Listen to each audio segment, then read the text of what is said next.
IMF ने पाकिस्तान के लिए 1 अरब 20 करोड़ डॉलर की दूसरी किस्त की मंजूरी के लिए एग्जीक्यूटिव बोर्ड इजलास 8 दिसंबर को बुला लिया है। गुज़िश्ता माह IMF ने अपनी प्रेस रिलीज में बताया था कि पाकिस्तान और IMF के दरमियान 7 अरब डॉलर मालियत की एक्सटेंडेड फंड फैसिलिटी के दूसरे जायजे और 1 अरब 40 करोड़ डॉलर के रिजिलियंट एंड सस्टेनेबिलिटी फंड के पहले जायजे पर स्टाफ लेवल एग्रीमेंट तय पाया है। और अगर IMF एग्जीक्यूटिव बोर्ड मंजूरी दे देता है तो 9 दिसंबर को पाकिस्तान के अकाउंट में मजमूई तौर पर तकरीबन 3.3 अरब डॉलर मुंतकिल कर दिए जाएंगे। दूसरी तरफ FBR से जुड़ी खबर है कि मुसलसल शॉर्टफॉल के ट्रेंड को देखते हुए FBR ने 80 से जायद सीनियर ओहदेदारों के मुल्क गिर तकर्रुर और तबादले किए हैं। गुज़िश्ता 4 माह में ये तीसरी बड़ी ट्रांसफर अपॉइंटमेंट्स हैं। इससे कबल 1 अगस्त को जुलाई का टैक्स हदफ हासिल करने के बाद ग्रेड 17 से 22 के 252 अफसरान के तबादले और तकर्रियां की गई थी। इसके बाद 7 अगस्त को FBR में कस्टम्स एंड इनलैंड रेवेन्यू के 90 से जायद अफसरान को तब्दील कर दिया गया था। उस वक्त जब अफसरान को तब्दील किया गया था तो FBR ज़राए ने यह दावा किया था कि कराची से जिन अफसरान को इस्लामाबाद भेजा गया है उनमें से कम अज कम 2 अफसरान तो ऐसे हैं कि जो अपनी मुस्बत क्रेडिबिलिटी और साख रखते हैं। पहले अफसर गाड़ियों की दरामद में बेनामी लेन देन के खिलाफ जामे क्रैकडाउन को लीड कर रहे थे, जबकि दूसरे FBR अफसर फेसलेस कस्टम ऑडिट की जांच में मसरूफ थे।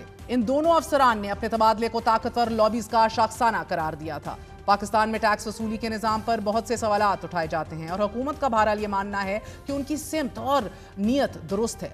शायद ऐसा ही हो, लेकिन जब तक टैक्स निज़ाम में बुनियादी तब्दीलियां नहीं की जाएंगी, ज़राअत, रिटेल और दीगर सेक्टर्स को टैक्स नेट में नहीं लाया जाएगा, शहरियों और रियासत को जोड़ने वाला टैक्स निज़ाम का समाजी मुआहिदा पाकिस्तानी अवाम की भलाई नहीं कर सकेगा।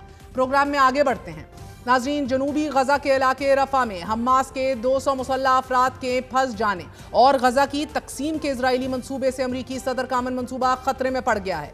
जनूबी गजा, जिस पर इसराइल का कंट्रोल है, इसके इलाके रफा में 200 के करीब हमास के कारकुन सुरंगों में फंस गए हैं और इसराइल ने उन्हें महफूज रास्ता देने से इनकार कर दिया है। वॉशिंगटन पोस्ट की रिपोर्ट के मुताबिक अब यह मामला सदर ट्रंप के उस मंसूबे के लिए बड़ी रुकावट बन गया है।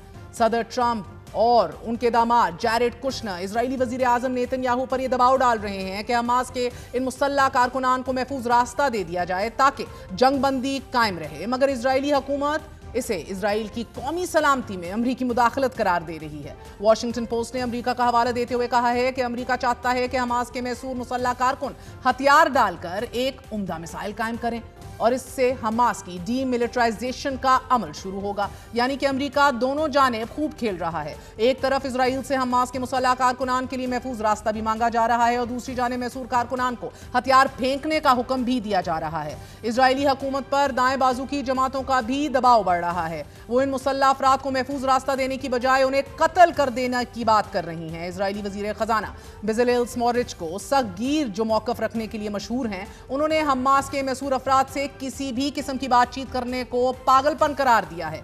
इजरायली वजीर दिफा एविगडोर लिबरमैन ने भी दो टोक मौकफ इख्तियार करते हुए कहा है कि हमास के मैसूरीन के पास सिर्फ 2 ही रास्ते हैं, एक हथियार डालकर इजराइल की जेल चले जाएं या फिर मर जाएं। तीसरा रास्ता कोई भी नहीं है। लेकिन हमास के अस्करी विंग अल-कस्साम ब्रिगेड ने ऐलान किया है कि हथियार डालना हमारी लुगत में ही नहीं है। दुश्मन को यह मालूम होना चाहिए कि हम कभी हथियार नहीं फेंकेंगे। यह तनाज़ा अब संगीन हो गया है और यह ट्रंप अमन मंसूबे के मुस्तकबिल के लिए एक संगीन इम्तिहान बन चुका है। इस संगीन बहरान ने उस वक्त जन्म लिया है कि जब इजरायली फौज ने रफा में जेरे जमीन सुरंगें तबाह करने के लिए ऑपरेशन शुरू किया तो इन सुरंगों में हमास के 4 मुसल्लह अफराद की निशानदेही की गई। इजरायली फौजियों ने इन 4 में से 3 को शहीद कर दिया। इजराइल का यह दावा है कि उसने यह कार्रवाई अपने जेरे कंट्रोल इलाके में की जहां येलो लाइन ड्रॉ की गई थी। रॉयटर्स ने गुज़िश्ता दिनों ही एक रिपोर्ट में इस खदशे का इजहार किया था कि गजा की अमली तकसीम का खतरा बढ़ने लगा है। एक हिस्सा के जो इजराइल के कंट्रोल में होगा और दूसरा हिस्सा के जिस पर हमास की हुकूमत होगी। इजरायली इनखला की लकीर के साथ जर्द सीमेंट के ब्लॉक्स और किलाबंदियां कायम की जा चुकी हैं। ये जर्द लकीर गजा की नई अमली सरहद बन सकती है और तामीर नौकामल सिर्फ इजरायली कंट्रोल वाले हिस्से तक ही महदूद रहेगा। गजा पर कब्जे के इजरायली मंसूबे के पहले मरहले में इजरायली फौज ने गजा के करीबन 53% इलाके पर कंट्रोल हासिल कर रखा है। इसमें ज़राई ज़मीन, रफा का एक हिस्सा और गजा शहर के बाज़ इलाके शामिल हैं। बाकी इलाके में 20 लाख फलस्तीनी आबाद हैं और ये इलाका हमास के कंट्रोल में है।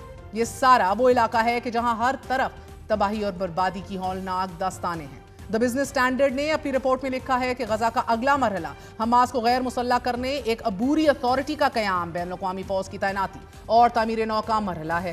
لیکن اس اگلے مرحلے کے لیے کوئی واضح ٹائم لائن یا عملی میکانزم سامنے نہیں آیا۔ ڈان اخبار نے بھی رپورٹ کرتے ہوئے بتایا ہے کہ پاکستان نے اقوام متحدہ میں عرب ممالک کے ساتھ مل کر امریکہ کے غزہ مشن کے دائرہ کار پر اعتراضات اٹھائے ہیں۔ عرب ممالک روس، چین اور اب پاکستان نے بھی غزہ سیولائزیشن فورس کے منصوبے پر شدید تحفظات کا اظہار کرتے ہوئے کہا ہے کہ آزاد فلسطینی ریاست کا قیام ناگزیر ہے۔ غزہ اور مغربی کنارے کو یکجا کر کے فلسطینی ریاست تسلیم کی جائے اور اسرائیل کو مزید زمینوں پر قبضے سے روکا جائے۔